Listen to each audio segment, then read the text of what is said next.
자, 그러면은 이런 국제질서 재편을 어떻게 볼 수 있는가 하는 부분이 되겠습니다. 국제질서 재편과 관련돼서 우리가 이제 신냉전으로 회귀되는 것이냐, 아니면 신냉전의 회귀라고 하는 것은 마치 그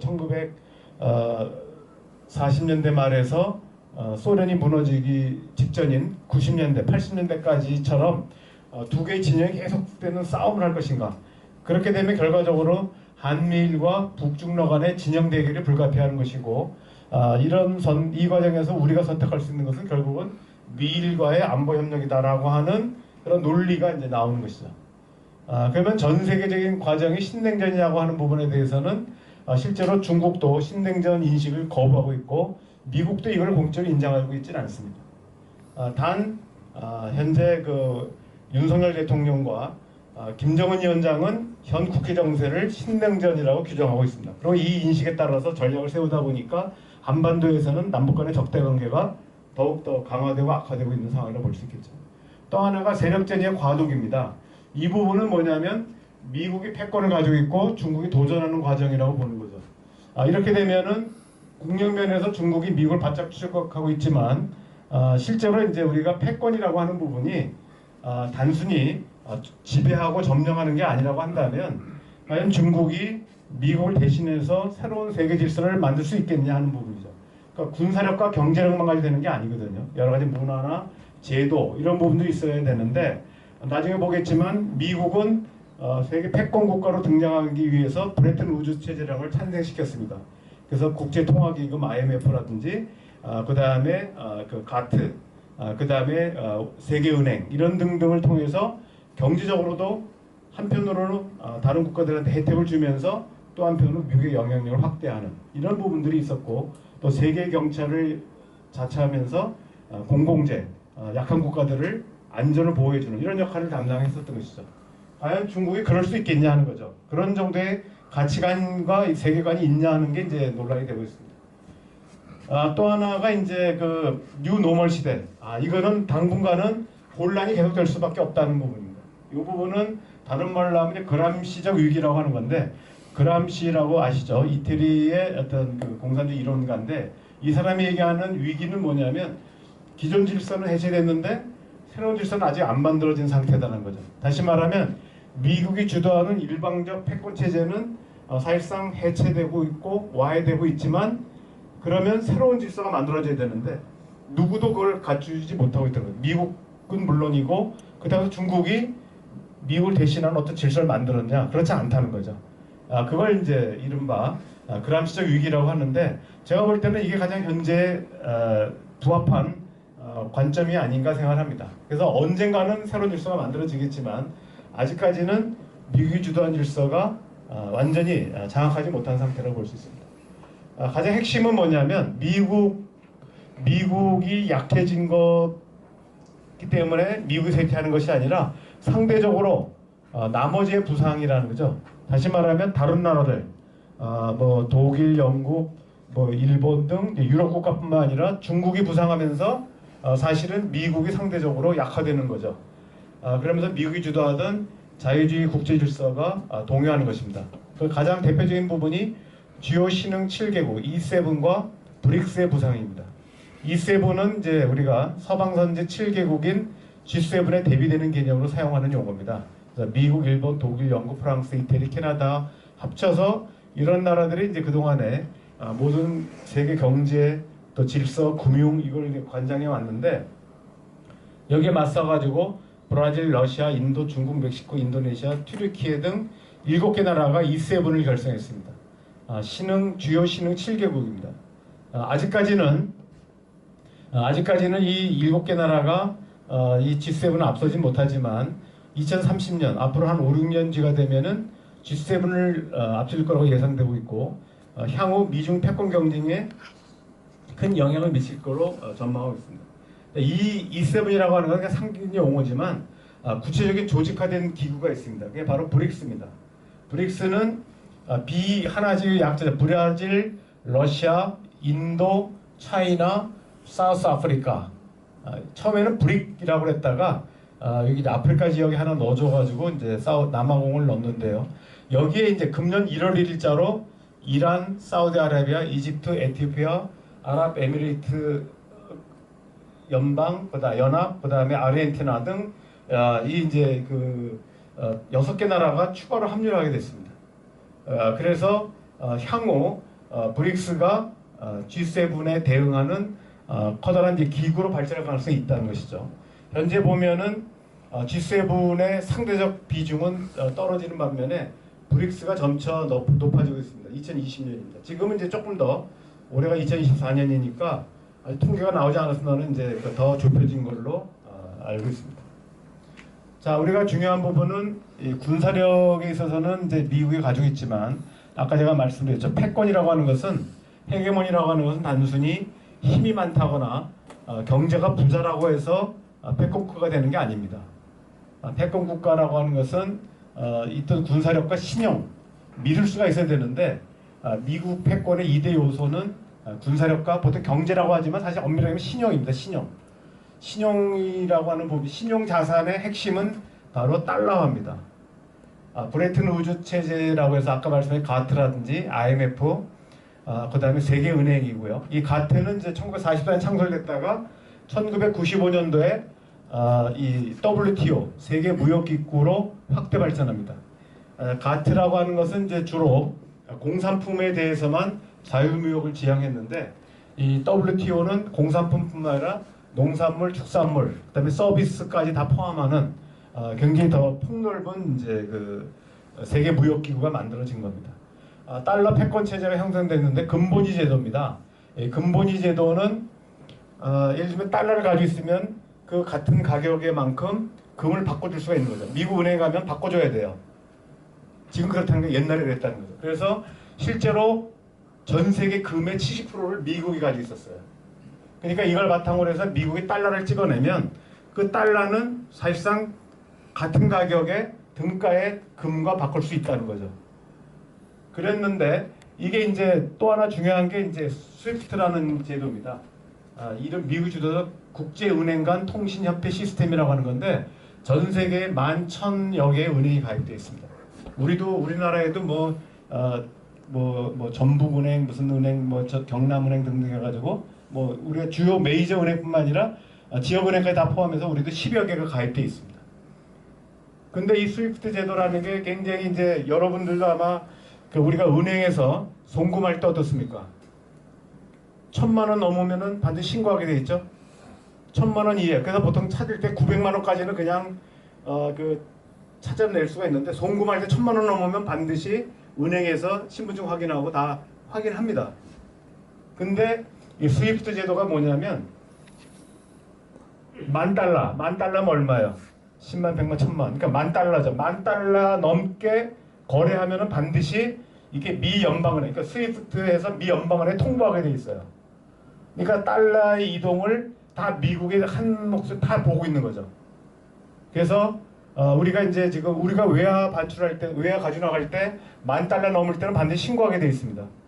그거 만약에 10,000달러 넘는데 그냥 돈을 가지고 나갔다 걸리면은 뭐 아마 압수는 아니고 아마 벌금 내거나 아무튼 문제가 됩니다. 그게 항상 써 있습니다. 이렇게 10,000달러 넘으면 신고하셔도 돼 있고 그게 괜히 그런 것이 아니라 이게 이제 통화 수입에 걸립니다.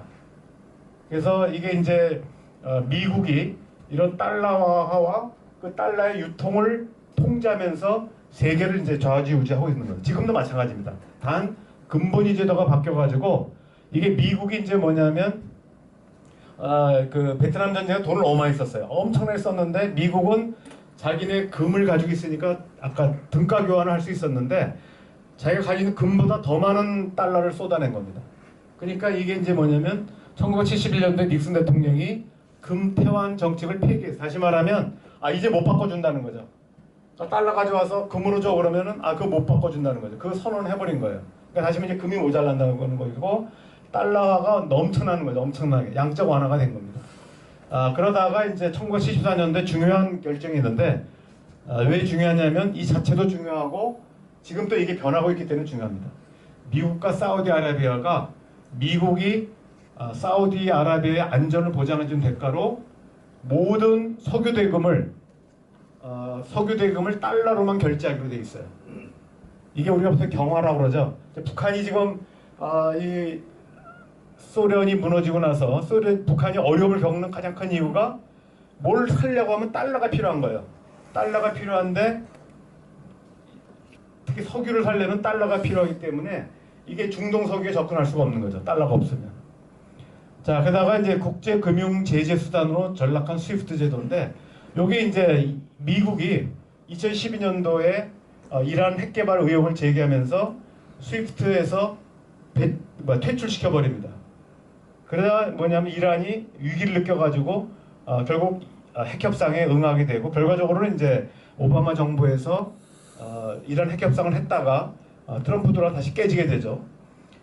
이렇게 돼 이게 그다음에 북한은 2017년도에 대북 제재가 계속되다가 핵무력 완성을 선언하게 되니까 미국이 북한을 스위프트에서 퇴출시켜 버립니다.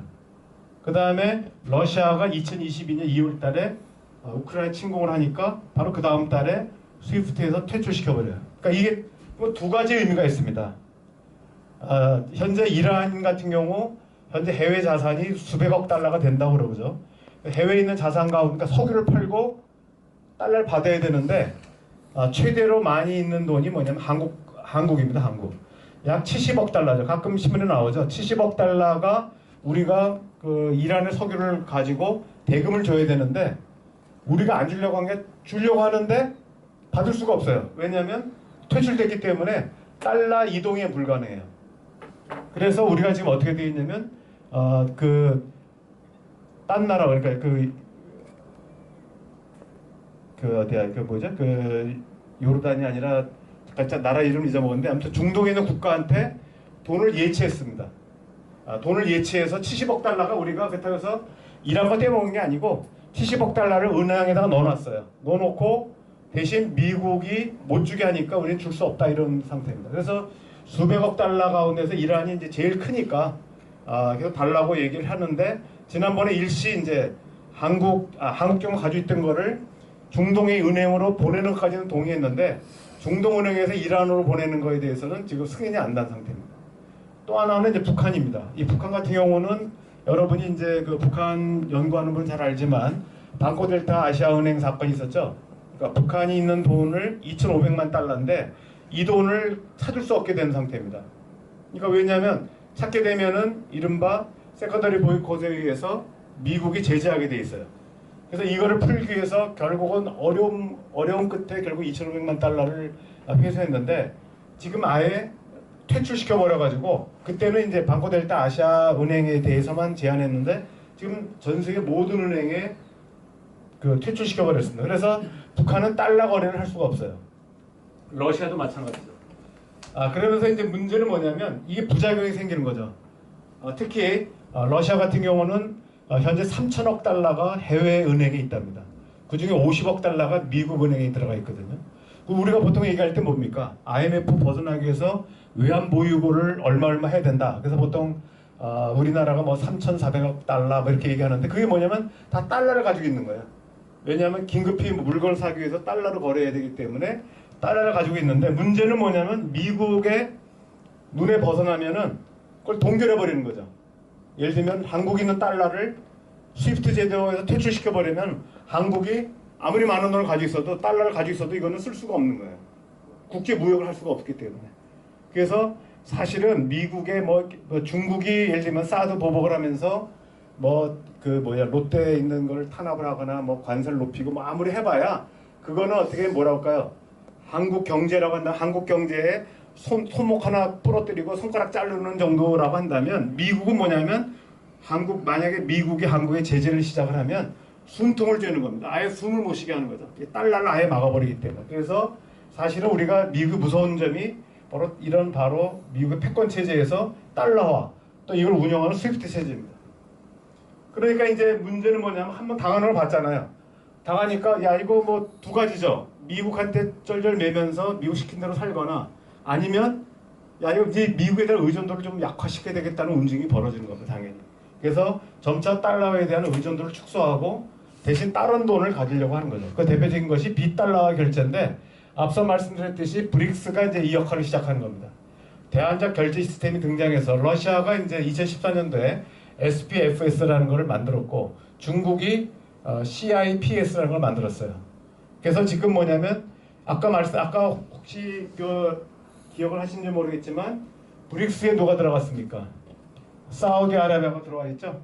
사우디아라비아가 들어갔다는 게 굉장히 큰 의미라는 거죠.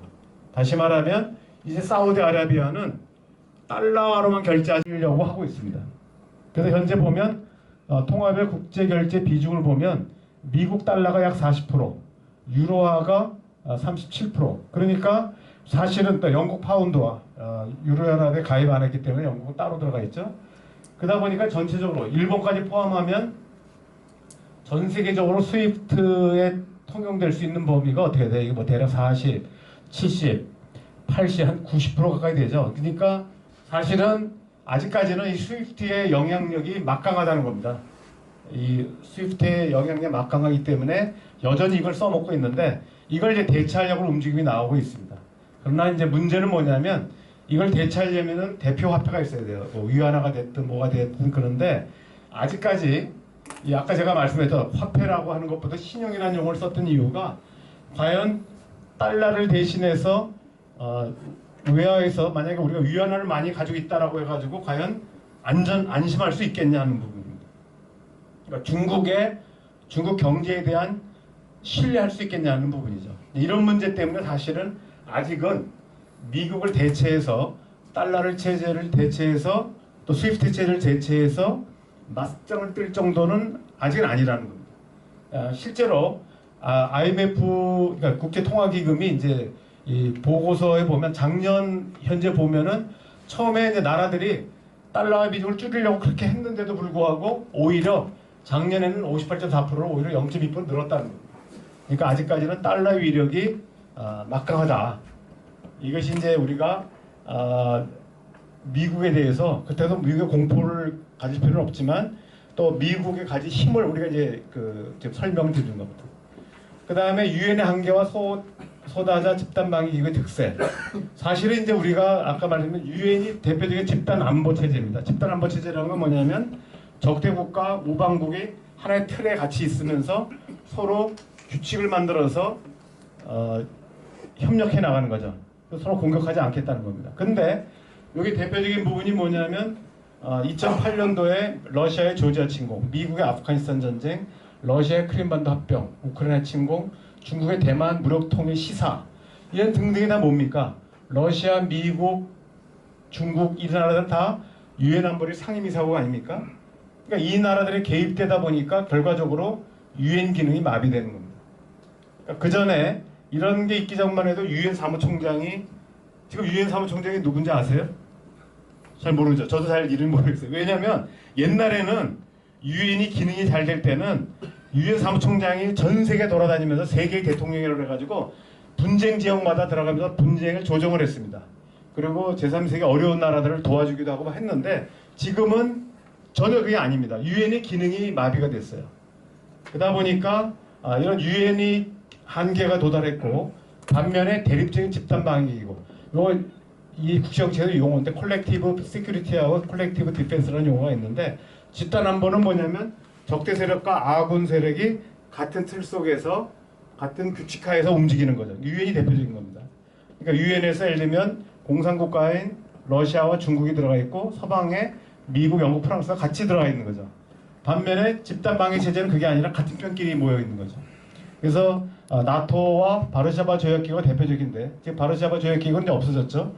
현재 서로 만들어야 되는 게 여기 나토입니다. 여기 깃발이 여기 나토 깃발인데 나토 그 다음에 만든 게 뭐냐 쿼드라고 해서 미국, 인도, 그 다음에 일본, 호주 이 나라들이 이제 여기 지금 용을 쥐어 잡고 있는 모양인데 어쨌든 쿼드라는 게 만들어져 있고요. 그 다음에 오커스. 오커스는 오스트레일리아, 유나이티드 킹덤, 영국, 미국. 그래서 원자력 잠수함 동맹입니다. 여기에 얼마 전에 있었던 4월 12일 날 열렸던 미일 정상회담에서 이걸 이제 두 개의 트랙으로 만들어서 제일 트랙은 미국, 호주, 영국의 잠수함 동맹 그들 하되 투 트랙으로 여기에 이제 한국, 인도, 호주를 넣겠다. 호주가 아니라 뉴질랜드 넣겠다는 구상이 이제 추진되고 있습니다. 그 다음에 요거는 이제 작년 이게 이름은 따로 없지만 사실은 작년 8월에 있었던 캠프 데이비드 협상은 공동성 사실상 한미일 간의 3자 안보 협력 체제의 발족으로 의미합니다. 아직 동맹 관계는 아니지만 이런 움직임이 있죠. 여기에 맞서서 상하이 협력기구 여기 이제 여러 나라, 아까 5나라에서 플러스 6나라가 다시 추가됐죠. 그리고 여러 가지 옵저버 나라들이 있고요. 그 다음에 교류신뢰 구축 아시아회 시카라는 게 있는데 지금은 이제 상하이 협력에 밀려가지고 제 기능은 못하고 있습니다. 이거는 카자흐스탄이 주도했던 것이고 현재 이제 성격은 비슷합니다. 자, 그 다음에 이제 중국 주도의 다국 질서인데 여기 이제 아까 말씀 브레진스키가 한 유명한 얘기가 있습니다. 거대한 체스판에서 정치 동맹 가운데 가장 위험한 것은 중국, 러시아, 이란이 합세한 동맹으로 이데올로기가 아니라 상호 보완적인 불안감으로 통합된 반패권 동맹이 될 것이다 라고 했는데 바로 그게 브릭스입니다. 왜냐면 중국에 대해서는 이른바 황하론이라고 그러죠. 옛날에 몽골의 침입에 대해서 걔네들은 이제 대표적으로 지금 중국이 그 역할을 하고 있다고 봐서 중국의 부상에 대해서 굉장히 두려움을 가지고 있는 것이고, 이란은 뭡니까? 이란은 이란과 그 그리스 간의 오랜 전쟁이 있었죠. 이란이 옛날에 페르시아 아닙니까? 페르시아에 대한 이 서양인들의 서구인들의 불안감, 그 위기감이 항상 깔려 있는 것이죠. 그다음에 러시아는 종종 이름 알 수 있는 슬라브족이라는 게 뭡니까? 슬라브라고 하는 건 노예라는 거 아니에요. 옛날에 미개인 야만이 살던 지역을 생각했는데 결과적으로는 이제 러시아 제국으로 성장을 했고 지금 냉전 시대에 미국과 맞짱 뜨는 세력이 커졌습니다. 그래서 중국, 러시아, 이란은 이념적으로 동일하지는 않겠지만 이들이 합세하게 될 경우 미국은 굉장히 위기에 빠질 것이다라고 했는데 바로 브릭스가 이 역할을 하게 된다고 하는 것이죠. 그래서 실제로 중국, 러시아, 이란이 안보벨트 연합 해상훈련을 실시해서 2년마다 2019년에 처음 실시해서 2019년, 21년, 23년 아마 내년도에 아마 다시 실시해야 될 거로 보고 있고요. 상하협력기구는 아까 말씀드렸고 여기에 사우디가 들어갔다는 얘기고요. 또 이란이 하마스에 무기를 공급했고 지금 이란과 이스라엘 간의 군사 충돌이 있습니다. 요번에도 이란하고 이스라엘이 군사 충돌하게 되자 지금 그 중국이 중재에 나서고 있습니다. 그래서 중국이 중동에서도 나름대로 중재 역할을 하면서 전체적으로 이제 브릭스라든지 반미 전선을 강화하려고 하는 이런 움직임들이 계속되고 있습니다. 나머지 부상의 핵심은 아까 말씀드린 중국의 굴기입니다. 중국의 초기 전략은 투위 불파라고 한마디로 얘기할 수 있어요. 투위, 싸우되 그러나 깨진 않는다. 다시 말하면 미국이 만들어 놓은 국제기구를 활용해서 경제 성장을 합니다. 여기에 대표적으로 성공한 게 바로 세계무역기구 가입입니다. 처음에 세계무역기구가 1995년에 만들어졌는데 이때 이제 미국이나 여러 데서 반대를 했습니다. 왜냐하면 중국은 비시장 국가이기 때문에 다시 말해 사회주의 국가이기 때문에 세계무역기구에 가입은 안 된다라고 했는데 당시에 양분돼 있었지만 민주당의 빌 클린턴 대통령이 이제 적극적으로 그 당시에 이제 상원 외교위원장이 현재 그 바이든 대통령입니다. 이 사람들이 적극적으로 찬성을 했습니다. 찬성했던 이유는 뭐냐면 중국이라고 하는 10억 넘는 시장을 미국이 선점해야 된다. 실제로 중국 시장에 대해서는 독일이나 일본이 계속 들어가 있었기 때문에 미국이 여기에 들어가야 된다고 생각을 했던 것이죠. 예를 들면 인구가 14억이면은 양말 한 켤레씩만 팔아도 14억 켤레를 팔 수 있는데 이걸 왜 놓치냐. 자동차도 엄청나게 미국이 들어갈 수 있다라고 했는데 그래서 이제 가입을 허용합니다. 여기에 이제 이 학자들이 또 기여하는 사람이 있습니다. 이 미국의 최대 그 중국 전문가는 데이비드 샴보 교수가 공산당 위축과 적용이라는 데서 중국 공산당 회복력이 있고 다시 탄력적이고 권력장을 계속할 것이다. 그래서 지금은 신권위주의지만 점차 연성권위주의로 바뀔 거다. 그래서 점차적으로 보면은 중국이 민주화될 거라고 전망을 한 겁니다. 그러나 이러한 중국 전문가들의 판단은 다 틀렸던 거죠. 결과적으로는 이게 이제 2017년 보고서니까 2017 중국의 WTO 규정 준수에 대한 미 의회 보고서 미국 무역대표부 USTR이 발표한 건데 1월달에 발표한 겁니다. 여기 보면 중국의 WTO 가입 지원은 실수다라고 최종적으로 자체 오류였다고 판단합니다.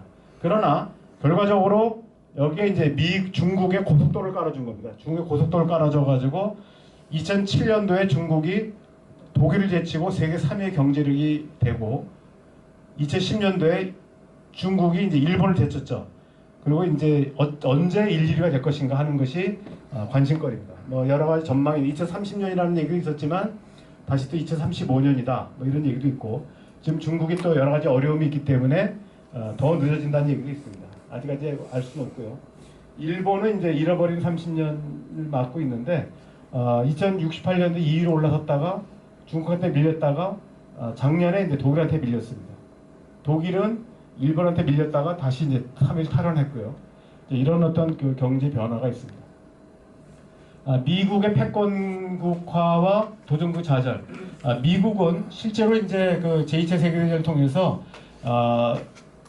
실질적인 패권국가가 됐습니다. 아까 1944년 브레튼 우즈 태도 만들었고 군사력은 세계 최강이죠. 하지만 여전히 이제 미국이 아니라 영국 패권국가였던 영국이 또 프랑스가 쉽게 인정을 안 하는 거예요. 미국에 대해서 우리도 같이 대등한 그 강대국이라고 계속 인정해 달라고 한 거죠. 그것이 이제 그 찬물을 끼얹은 사건이 바로 수에즈 운하 사건입니다. 1956년 7월 달에 이집트가 수에즈 운하에 국유화를 선언했을 때 영국, 프랑스가 이스라엘을 꼬드겨 가지고 수에즈 운하를 점령해 버렸습니다. 그러나 기대와 달리 미국이 영국과 프랑스군 철수를 요구하게 됩니다. 그래서 엄청나게 자존심 상합니다. 영국과 프랑스가 여기 충격을 받습니다. 미국하고 그동안에 자기네가 생각할 때는 미국하고 맞먹는 여전한 패권국이라고 생각을 했는데 패권국의 일원이라고 생각했는데 막상 미국이 자기 편도 안 들어줄 뿐만 아니라 이거를 거부할 수 있는 능력이 없었다는 거죠. 그러다 결국은 이제 공식적으로 미국이 수에즈 사건을 계기로 해서 세계 패권 국가의 위치에 올라서게 됩니다. 명실상부.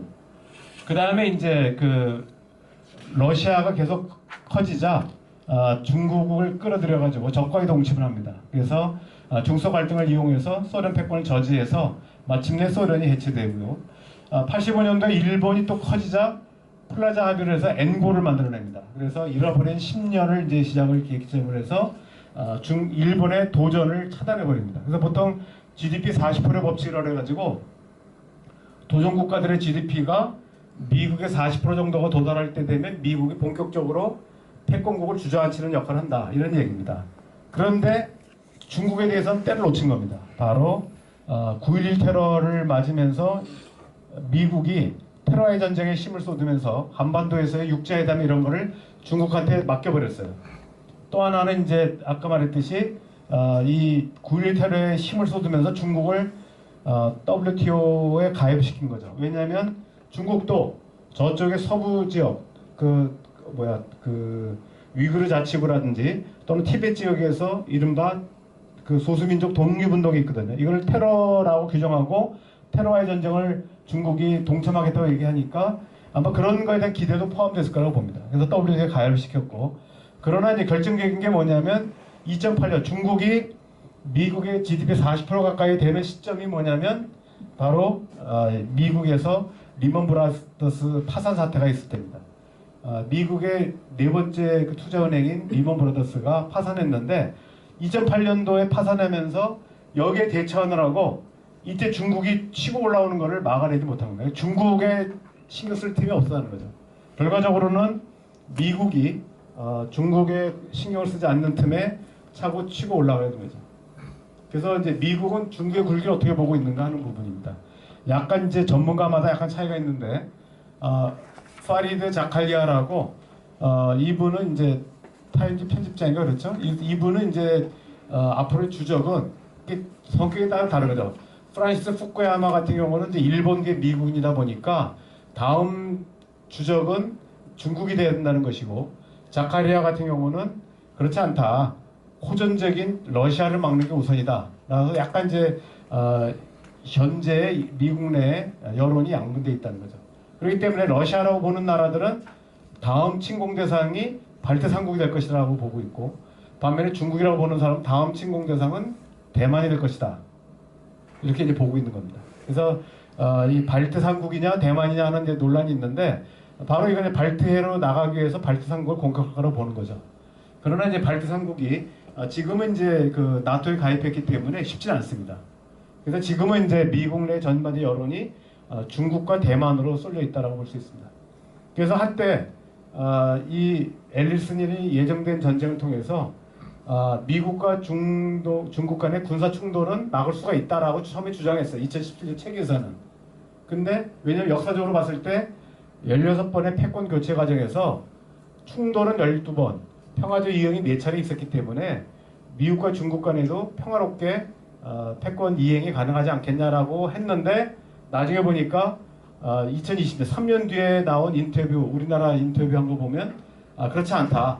충돌 가능성이 높고 생각보다 높고 한반도와 대만이 그 분쟁의 지역이 될 수 있다라고 하는 얘기를 하고 있습니다. 다시 말하면 뭐 이 사람은 물론 일반적인 얘기였죠. 16번째 중에서 12번에 해당될 가능성이 높다고 보는 거죠. 요건 딴 얘기고요. 그러니까 이거는 이제 미국이 적극 나서야 된다는 얘기를 하는 거고. 또 반면에 이 투키디디스 함정에 반대되는 같은 용어를 쓰지만 잘못됐다. 그러니까 결론은 같아요. 뭐냐면 중국이 패권을 차지하기 위해서 충돌을 일으킨다는 게 아니라 오히려 패권 도전에 좌절하기 때문에 좌절감에 의해서 전쟁을 일으킬 가능성이 있다라고 하는 얘기입니다. 그러니까 결론은 같은데 원인, 그러니까 배경 설명이 달리하는 부분인데 예를 들면 20세기 초반에 제정 러시아나 1914년 독일, 41년 일본, 2008년도 러시아는 상승기가 아니라 쇠락기의 전쟁을 일으켰다. 그래서 지금 중국은 요지는 뭐냐면 지금 중국은 쇠락기라고 보는 겁니다. 지금. 자 이제 마지막입니다. 이거는 뭐 제가 결론 내리려고 하는 게 아니고 이게 이제 10개의 강의 중에서 출발점이기 때문에 이런 전반적인 시각을 가지고 보시면 개별적인 미국, 중국, 뭐 한반도 쭉 이제 설명을 해드리겠습니다. 자 이제 이게 이제 바이든이 한 얘기입니다. 이제 미국이 돌아왔다. 그래서 트럼프는 세계 경제의 역할을 포기하고 공공재 제공을 거부했지만 이제 미국이 그걸 하겠다. 그 다음에 굳이 이른바 아시아 짜르라고 하는 커트 캠벨의 발언에 따르면 양자택일을 강요하지 않겠다. 그러나 아마 상대방 중국의 편에 들면 아마 니들이 괴로울 거다. 뭐 이런 얘기죠. 그러니까 굳이 선택을 하는 건 뭐냐면 미국이 능력을 보여줘서 우리 편에 들어오게 하는 것이지 니들을 선택하라고 압박은 안 하겠다는 얘기입니다. 그리고 중국에 대해서는 규칙 기반의 국제 질서를 얘기하고 핵심 공급망에서 배제해서 탈동조화에서 리스크 완화. 중국은 뭐냐면 시간은 중국 편이다. 그래서 핵심 이익이라고 하는 대만이라든지 이 부분을 핵심 이익을 사수하겠다는 것이고 반면에 기후나 테러, 핵 확산, 그 아시아에서 패권 국가가 된 이후에 세계 패권을 도전하는 것이다.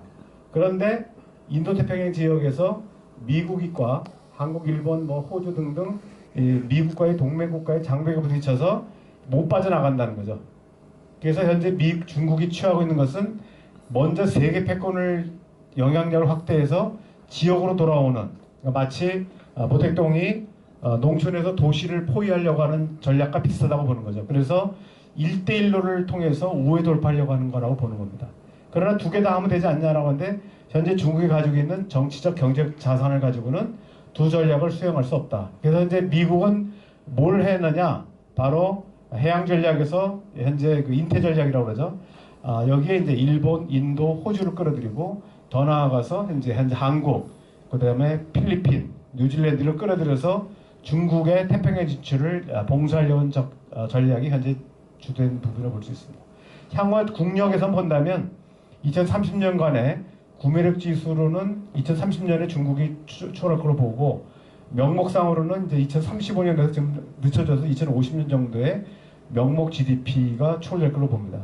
IMF 자료를 보니까 가장 최근 자료는 작년 말 현재 중국의 GDP가 명목 GDP가 중국의 GDP가 미국의 66% 정도로 나오고 있습니다. PPP로는 아직 뭐 굉장히 80%까지 쫓아왔지만 명목으로는 아직 66% 정도밖에 안 된다는 거죠. 그리고 신용, 달러를 포함한 신용, 과학기술, 특허, 문화, 국방력 등 여전히 미국 우위가 지속될 거라고 보고 있습니다. 그래서 전반적으로 아까 말씀드렸듯이 미국 패권의 도전은 굉장히 거세하지만 아직까지는 그 과정 중에 있고 미국은 미국대로 온전하게 이제 독자적인 힘으로 패권을 유지하기는 어렵기 때문에 동맹국들, 우방국가의 힘을 빌어서 패권을 유지하려고 하는 양상이라고 볼 수 있습니다. 이상으로 오늘 첫 강의를 마치도록 하겠습니다.